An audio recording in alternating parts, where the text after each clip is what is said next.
Welcome, everybody, and thank you, grad students, for inviting me to moderate this panel. As is always the case every year, this conference makes us proud of what our grad students can achieve, and really amazes us the variety and range of brilliance that we find coming our way from around the world. So, without further ado, I'm going to go ahead and introduce the panelists, and I'll introduce them one by one. So our first speaker today is Anthony Dominguez from New York University, and his title is Military Mobilized, the Real and Imaginary Battles Over Times Square. He's a PhD candidate in cinema studies at NYU Tisch. He holds an MA in Film Studies from the Graduate Center CUNY and a BA in English and Film from the University of Albany. His research interests include urban screens, Japanese media, and the late cinema of Jean-Luc Godard. So without further ado, I'm going to hand it over to Anthony. Thank you. I'm going to go ahead and share my screen. Everyone can see that? Cool. So I'll go ahead and get started. The existence of MoviePass added an entirely new dimension to wandering the city. No matter the borough or the time, so long as there was a participatory theater, I'd go watch one movie a day for only $15 a month. Going to the theater every day became entwined with exploring sections of the city that were unfamiliar to me. And while there were several occasions this meant I would be walking several hours, it not only beat the unpredictability of relying on the MTA, but also meant the discovery of new places. In short, MoviePass enabled me to become a flaneur.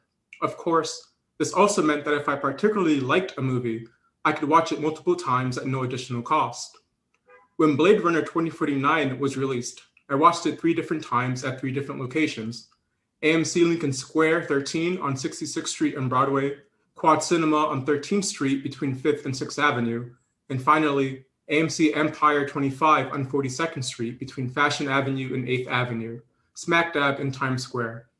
I mentioned these specific locations because it was only at AMC Empire 25 that I felt as if the film I had just watched and the street outside the theater were not separate worlds.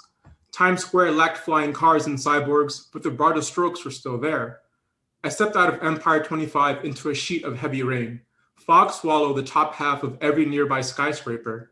Despite the lack of foot traffic, neon signs and video advertisements, including a billboard for Blade Runner 2049, continued blinking for no one, like monoliths waiting to be worshipped. Next door stood Madame Tussauds, which always drew tourists in with displays of the cyborg's kin, the lifelike wax doll. Counter-terrorist teams could be seen posted around various entrances and exits to the train station. These were not regular police. They were soldiers heavily equipped with tactical gear, Kevlar helmets, bulletproof vests, combat radios, and M4 rifles. What was shared between Blade Runner 2049 and Times Square was ambiance. What exactly was going on here? The reality of how nerve-wracking Midtown is aside, Times Square has always been billed as a commercial district for leisure, where one could go watch Broadway theater, shop at departmental stores, and enjoy fine dining at establishments such as Red Lobster and Olive Garden, all in the same day. Yet, I hesitate to say that this image of supposed leisure contrasted the grimmer presence of not only military police, but also New York City Police Cavalry and the more informal Times Square Alliance public safety officers. Rather, I argue that these seemingly 2 distinct spheres of Times Square, commerce and military, are in fact one, and that furthermore, the existence of the former is upheld by the latter. In a city such as New York, public space being taken over by the military isn't necessarily new. In his essay, From Fort George to the Fields, John Gilbert McCurdy, for example, points towards how the Sons of Liberty struggled against British soldiers who wished to retain control over the common space of the fields. Yet that was in 1766. Consequently, we must reorient our contemporary understandings of public space in areas such as Times Square, where public resides somewhere between militarized and corporate, especially post 9/11. In developing my argument, I wish to turn towards a close examination of American superhero films. As scholars such as Ross Griffin and Brett Party argue, post 9/11 superheroes are closely entwined with the American military.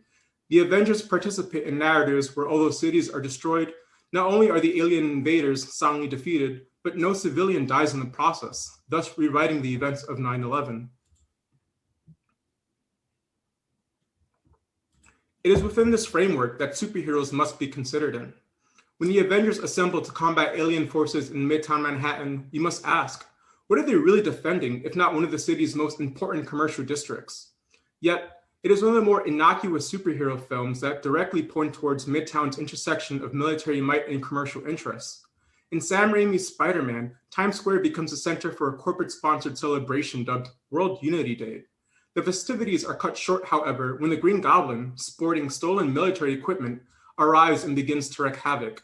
The NYPD attempt to subdue the villain, but are defeated before Spider-Man continues the battle in their stead. Upon its release, Spider-Man drew controversy over its depiction of Times Square. A lawsuit was filed against Sony by owners of buildings in Times Square because Sony had digitally altered the advertisements present in the film. According to the plaintiffs, Sony had violated a trademark law. One advertisement in the film had been changed from Samsung Electronics, Sony's competitor, to USA Today. Federal Judge Richard Owen ultimately dismissed the case on the basis of free speech. What drew the plaintiff's ire was a fear that the fictional Times Square in Spider-Man could potentially alter the real-world cost of advertising in the area. In an ironic twist then, what angered the owners of these buildings was a supposed erasure of what Times Square really was. We then find in a film like Spider-Man that there are not one, but two battles happening simultaneously. Spider-Man and the NYPD against the Green Goblin, and Sony against their advertising competitors. Yet, we might introduce a third struggle into the mix. That of the past against the present, when plans to redevelop Times Square finally took underway in the early 90s.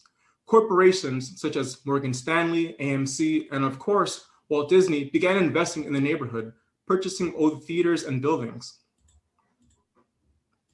They were not only given tax breaks to incentivize moving into the area, but the previous slew of sex shops and theaters were kicked out under a new law that deemed these businesses could not operate within 500 feet of a school, church, park, residential, or even commercial area. In dealing with other forms of vice, namely prostitution, former Mayor Rudolph Giuliani worked alongside then Police Commissioner William Bratton to more aggressively police the area, utilizing CompStat, a performance management system to increase policing efficiency. As Marshall Berman points out in his own historical record of Times Square on the Town, by the early aughts, Times Square is being policed by a bevy of forces, including corporate security that, in one anecdote, shooed Berman away for seemingly loitering on the sidewalk. As both the Berman anecdote and the court case surrounding Spider-Man illustrate, any possible threat towards Times Square's commercial image needed to be squashed. I wish to conclude by examining Times Square's current future in light of COVID-19. New York City first underwent lockdown in March of last year. 2 months later, in May, I embarked on a research trip to Times Square. In the center of the area, one public safety officer stood next to the red steps to ensure that no one climbed into the area. A few stragglers lingered about. Online, some people were quick to point towards rising crime statistics to conclude that New York City had been thrown back into the chaos of the 70s, which is not only untrue, but also misses one fundamental point. Places such as New York City had attracted artists, musicians, and filmmakers alike during this era precisely because the danger had kept it so cheap. I stood beneath a giant Coca-Cola sign flanked by an assortment of other advertisements selling everything from frozen vegetables to online therapy. A few signs would occasionally shift into a message from the government warning citizens to stay home. While one Forever 21 sign had glitched out and was missing half its signage, perhaps indeed pointing towards a bit of decay, the officer guarding the red steps, alongside the other signage, also highlighted how adaptable corporations could become. The Japanese Line store, for example, had a note on the door that told potential customers, although the physical store was closed, the following QR code could be scanned to access their online website. In between the presence of security and advertising, Times Square as it was back in May of 2020 was a far cry from the world of Delaney's Times Square Red, Times Square Blue, or Scorsese's Taxi Driver. Later that same year, the New Year's Eve ball drop, Times Square's biggest communal event, wasn't so much canceled as it was barred from the public. Performers and news anchors were allowed into the area to perform their duties, but the larger area around Times Square was cordoned off and guarded by the NYPD. Given the nature of COVID-19, canceling the event from the wider public made sense. But later that night, as the ball dropped, the event took a turn for the eerie when Mayor Bill de Blasio danced alongside his wife to the tune of Frank Sinatra's New York, New York. A photo shared by de Blasio on his social media depicted the moment. The mayor cradles his wife on a stage sporting both Roman busts and giant bottles of alcohol. The two are surrounded by an empire of electronic signs, blinking once again to a desolate area. Of course, critics were quick to point out how tone-deaf the moment appeared to be, but we can go one step further to describe it as utterly Gothic, a perfect encapsulation for Times Square in the 21st century. The image shared by de Blasio depicts both opulence and decadence. I would perhaps be wrong to say that contemporary Times Square lacks any possibility for something radical. Instead, I would opt to argue that this potential for radicality is geared towards the luxurious few. Here was a Times Square of old and new, Alfred Eisenstein's VJ Day in Times Square meets late-stage capitalism. It is fitting then that the song chosen for the moment would be Frank Sinatra's theme from New York, New York, which Sinatra had recorded for his 1980 album Trilogy, Past, Present, Future. What de Blasio celebrates is a Times Square of yore that previous mayors Mario Cuomo and Ed Koch pined for during their own mayoral terms. All it took was an unprecedented global pandemic to clear the area and a large security force to defend the perimeter. Throughout this brief lecture, it has been my goal to illustrate how Times Square's commercial interests have developed and how those same interests are protected by various military forces, not only in real life, but also fiction. More time needs to be devoted not only towards Times Square's future under COVID-19, but also how the neighborhood's past has been previously affected by commercial and military interests. During World War II, Times Square was frequently shut down when power would be siphoned to ultimately allow Navy ships to safely leave the harbor. These anecdotes leave me with the lingering question that I will continue to wrestle with. Can the people ever take back Times Square? So, shortly after writing this, another unprecedented event took place. Retail investors rallied behind GameStop in a supposed war against hedge funds. As part of their efforts, retail investors rented billboards across the world, urging one another not to sell their shares in GameStop. One user rented a billboard right in Times Square. Another user left a sticky note on the Wall Street Charging Bull. In response to this latter move, the NYPD dispatched heavily armed guards to defend the sculpture.